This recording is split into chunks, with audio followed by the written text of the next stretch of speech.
त्रिभुवन पीड़ा हरणहारे हो, तुमको मेरा नमस्कार। जग के उज्ज्वल अलंकार प्रणाम तुम्हें मेरा हर बार। तीन लोक के नाथ आपके चरणों में जाऊं बलिहार। भवसागर के शोषण करता तुमको वंदन बारंबार, तुमको वंदन बारंबार।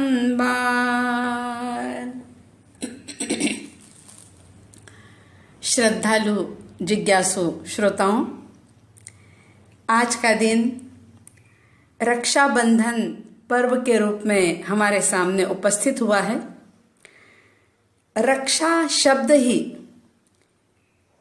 श्रेष्ठ माना जाता है, अलौकिक शब्द है ये। और आप देखें कि छोटा हो, बड़ा हो, जवान हो, बूढ़ा हो, कोई भी व्यक्ति क्यों ना हो, प्राणी मात्र रक्षा की कामना करता है कि मेरी रक्षा हो। रक्षा सभी को बहुत प्रिय होती है। हर कोई व्यक्ति अपनी रक्षा चाहता है,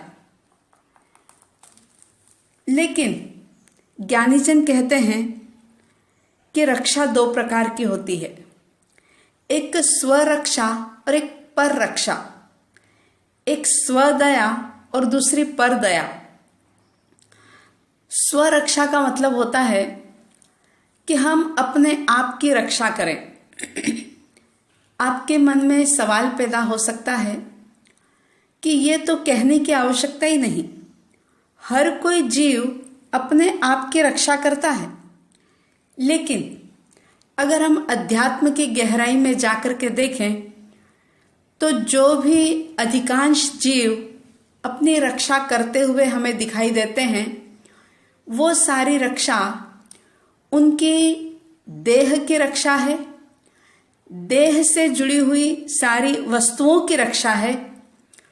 यानी इस जीवन में जो प्राप्त हुआ है, चाहे फिर वो धन हो, दौलत हो, परिवार हो, प्रतिष्ठा हो, जो भी अर्जित किया है, पाया है, उसी की रक्षा करने में व्यक्ति लगा रहता है। लेकिन रक्षाबंधन का ये पर्व हमें बहुत गहरा संदेश देते हुए कहता है कि हम अपनी आत्मरक्षा करें। हम देखें कि हमारी आत्मा किस किस प्रकार से विभाव के अंदर जाकर के, विषय कषायों में उलझ करके, राग और द्वेष को बढ़ा करके कैसे कर्म का बोझ बढ़ाती ही चली जा रही है। ये रक्षाबंधन का पर्व हमें आत्मरक्षा की प्रेरणा देता है कि हम अपने आत्मा की रक्षा करें।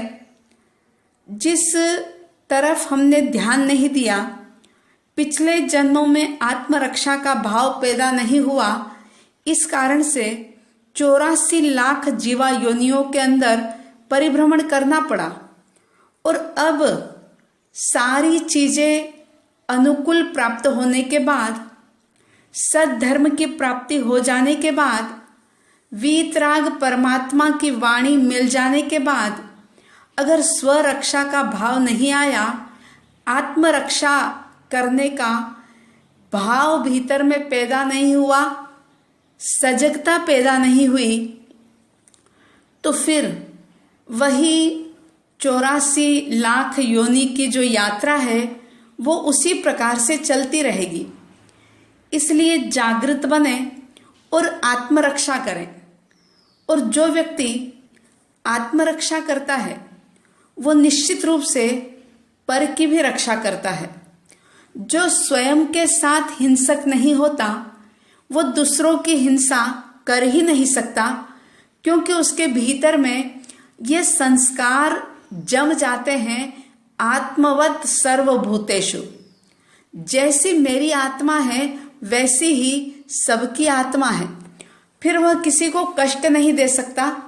जैसे जैसे आत्मरक्षा का भाव प्रबल बनता है, विशाल बनता है, विस्तृत होता चला जाता है, वैसे वैसे व्यक्ति की दया, उसका जो क्षेत्र है वो बढ़ता ही चला जाता है।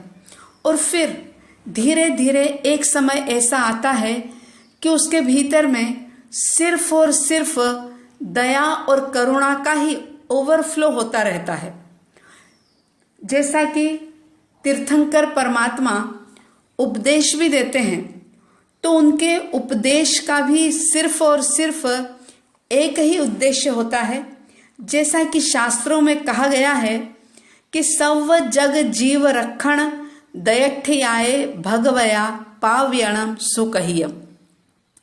सारे ही जगत के जीवों की रक्षा के लिए दया और करुणा की भावना से प्रेरित होकर के परमात्मा धर्म उपदेश देते हैं। तो ये रक्षाबंधन का पर्व सबसे पहले हमें स्वरक्षा करने की प्रेरणा देता है कि हम जरा रुक कर झांक कर निरीक्षण करके हम देखें कि हमारे भीतर में किस प्रकार से हम आत्मरक्षा को भूल करके कैसे विभाव में जी रहे हैं और किस प्रकार से कर्मों का, कषायों का, राग द्वेष का बोझ बढ़ाते चले जा रहे हैं। अगर इस रक्षाबंधन पर्व के सामाजिक रूप को देखें तो आज ही के दिन बहन अपने भाई की कलाई पर रक्षा सूत्र बांधती है और भाई अपनी बहन को हर परिस्थिति में उसकी रक्षा करने का एक वचन देता है, वादा करता है। ये पर्व सिर्फ सगे भाई बहनों के बीच में ही मनाया जाए ऐसा नहीं। अगर हम इतिहास उठा करके देखें तो हमें पता लगता है कि ये पर्व सिर्फ हिंदुओं में ही नहीं लेकिन दूसरी जाति में भी किस प्रकार से राजाओं ने रक्षाबंधन का सम्मान किया था। आपने शायद वो बात सुनी होगी कि मेवाड़ का महाराणा संग्राम सिंह, जो कि बाबर के विरुद्ध जब युद्ध कर रहे थे तो युद्ध करते करते वो वीर गति को प्राप्त हो गए थे और उस समय में उनका बेटा उदय सिंह, जो कि बहुत ही छोटा था, चित्तौड़ का शासन उनकी वो विधवा महारानी कर्णावती, जो कि अपने सामंतों की सहायता से शासन चला रही थी, और जब इस प्रकार से देखा गया कि राजा है नहीं और विधवा महारानी अपना सारा कार्यभार संभाल रही है, तो क्या होता है कि एक मुसलमान शासक जो कि जिसका नाम था बहादुर शाह, उसने चित्तौड़ पर आक्रमण कर दिया था। और जैसे उसने आक्रमण किया, कर्णावती रानी ने देखा कि मैं तो बड़ी संकट में हूं, कैसे मैं अपने शील की रक्षा करूं। राज्य चला जाए उसकी कोई परवाह नहीं, चिंता नहीं, लेकिन अपने शील पर मैं आंच नहीं आने दूंगी। और अचानक उसके मन में ख्याल आया कि इस विपत्ति से मेरी रक्षा जो है वो हुमायूं कर सकते हैं। और उस समय में महारानी कर्णावती ने हुमायूं, जो कि मुगल सम्राट थे, उनके पास रक्षा सूत्र भेजा, राखी भेजी और साथ में ये संदेश भेजा कि भाई, मेरे इन धागों के साथ मैं अपना प्रेम तुम्हें दे रही हूँ, अपना स्नेह दे रही हूँ, तुम मेरे भाई हो, मैं तुम्हारी बहन हूँ और मेरी रक्षा तुम अवश्य करोगे, ऐसा मुझे विश्वास है। और ऐसा इतिहास साक्षी है कि जिस समय वो कर्णावती के द्वारा भेजा गया रक्षा सूत्र हुमायूं को मिला, उस वक्त हुमायूं बंगाल के युद्ध में तल्लीन थे और ऐसा युद्ध चल रहा था, बस विजयश्री हुमायूं के सामने ही खड़ी थी। थोड़े ही समय के बाद निश्चित रूप से हुमायूं विजय पताका लहराने वाले थे, लेकिन उन्होंने उसकी परवाह नहीं की और अपनी विशाल सेना को उसी वक्त मोड़ लिया और चित्तौड़ की ओर वो चले जाते हैं। और अपने ही जाति भाई से, यानी कि बहादुर शाह से, जो स्वयं भी मुस्लिम था, अपने ही जाति भाई के विरुद्ध वो खड़ा होकर के एक बहन की रक्षा के लिए, मुंह बोली बहन की रक्षा के लिए, या यूं कह दूं कि उस निर्जीव राखी की रक्षा के लिए उसने बहादुर शाह के साथ युद्ध किया और कर्णावती के सम्मान की, शील की, राज्य की रक्षा की। तो इस प्रकार से ये त्योहार जो है ये बड़ी ही विराट भावनाएं भीतर में जगाता है। और चाहे हिंदू हो चाहे मुस्लिम हो, हर कोई व्यक्ति अपनी रक्षा, आत्मरक्षा, स्वरक्षा के साथ पर रक्षा करे, इस प्रकार का संदेश देता है। आज ही के दिन विष्णु कुमार मुनि ने बहुत सारे जैन मुनि जिनके ऊपर बहुत बड़ा उपसर्ग आया था नमुची के द्वारा, तो उन्होंने अपनी साधना को साइड में रखा। जब वे नेपाल की गुफाओं में ध्यान साधना में रत थे, लेकिन उन्होंने देखा कि अभी मुझे मुनियों की रक्षा करनी चाहिए। साधना को उन्होंने गौण किया और वे वेकरी लब्धिधारी मुनि जो कि हस्तिनापुर के अंदर पधारते हैं और अपनी वेक्रिय लब्धि का प्रयोग करके नमुची के उस उपसर्ग से, उस कष्ट से लगभग 750 मुनिराजों की रक्षा करते हैं। और कहते हैं कि वो दिन यही श्रावण की पूर्णिमा का दिन था जिन्होंने मुनिराज की रक्षा की, धर्म की रक्षा की और अन्याय का, अधर्म का नाश किया। इसी प्रकार से ये पर्व और भी अलग अलग प्रकार से मनाया जाता है। सभी लोग इसे अलग अलग प्रकार से, जैसे कोई इसे नारियल पूर्णिमा कहता है। ब्राह्मण संस्कृति के अंदर आज ही के दिन जनेऊ बदले जाते हैं, यानी कि अलग अलग प्रकार से ये पर्व मनाया जाता है। कहने का अभिप्राय ये है कि इस पर्व को के हार्द को हम समझें, सिर्फ ये पर्व औपचारिक ना रहे।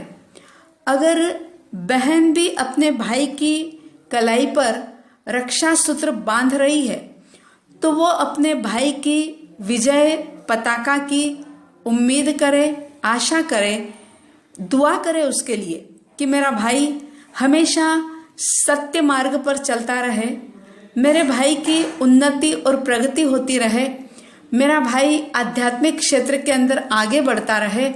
ऐसी दुआएं बहन करे और भाई अपने फर्ज और कर्तव्य को निभाते हुए अपनी भगिनी की हर प्रकार से रक्षा, सुरक्षा करने का संकल्प ले।